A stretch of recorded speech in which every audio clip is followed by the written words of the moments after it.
કેમ છો મિત્રો? હું છું આપણો દોસ્ત સોલંકી વંદરાજ અને એકવાર ફરીથી તમારા બધાનું વંદરાજ સોલંકી બ્લોગ યુટ્યુબ ચેનલ પર હાર્દિક સ્વાગત છે। આજે મિત્રો રવિવાર હતો, આખો દિવસ તો કામમાં વ્યસ્તમાં નીકળી ગયો।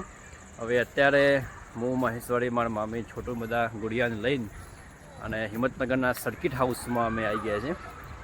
અને છોટું એ પણ પહેલી જ આવ્યો, પહેલી વાર જ આવ્યો છે।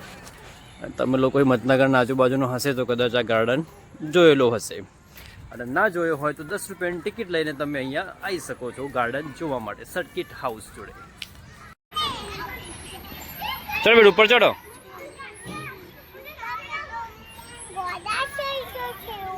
હા ઉપર ચડે, થેડ ચડવાનું બેડું, થેડ ઉપર ચડવાનું। ચલો ચલો ચલો ફટાફટ। એ છોટું હિંચકો ખાવા માટે જતો રહે છે। હવે જેનિસનો પણ નંબર આવી ગયો છે હિંચકો ખાવા માટે। બેટો કેવું લાગે છે? જેલો કેવું લાગે બેટો? કેવું લાગે બેટો?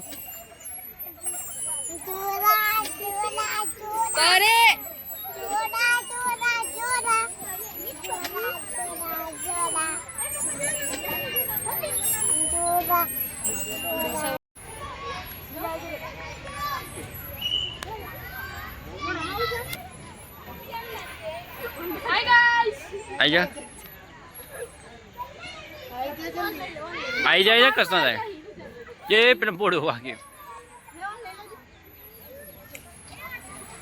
हाय गाइस ऊपर तू पास नहीं है, पास ना है।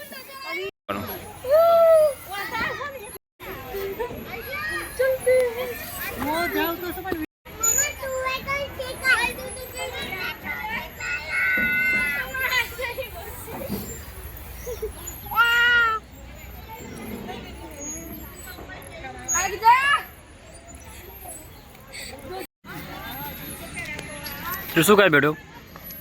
એ શું ખાય છે? શું ખાય છે? શું ખાય છે બેટું તું? આ ચણાચોર ખાય છે? કેવું લાગે છે? કેવું લાગે છે બેટો? છોટું શું ખાય છે તું?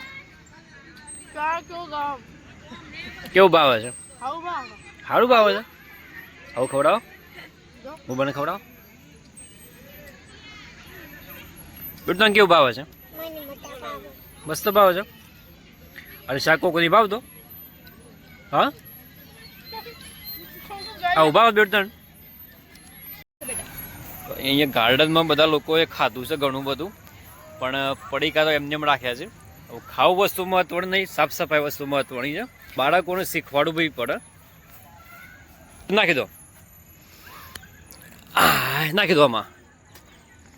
અમે જે ચોરાચોરી ખાધી એ ડસ્ટબિનમાં પત્તું નાખી દીધું। થોડો ઘણો વધતો આપણે જાતે વેણી લેતા, પણ આખા ગાર્ડનમાં કચરો છે એટલે વેણવાનો આપણો ટાઈમ બહુ વધારે વધી જાય। ફાઇનલી મિત્રો બગીચામાં ફરીને અમે હવે ઘરે જવા માટે નીકળ્યા છીએ। બજારમાં થોડું કામકાજ છે પહેલાં, એ પતાવીને સીધા હવે જઈએ ઘરે। બરાબર છોટો? એ ગાર્ડનમાં જઈને ઘરે બધાને મૂકી આવ્યો, અને અત્યારે લેવા આવ્યો તો દૂધ, દહીં, છાશ ને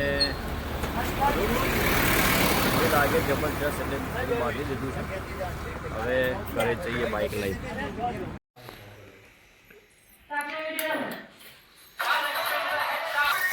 ફાઇનલ મિત્રો જમવા માટે બેસી ગયા છીએ। શું જોઉં બેટો?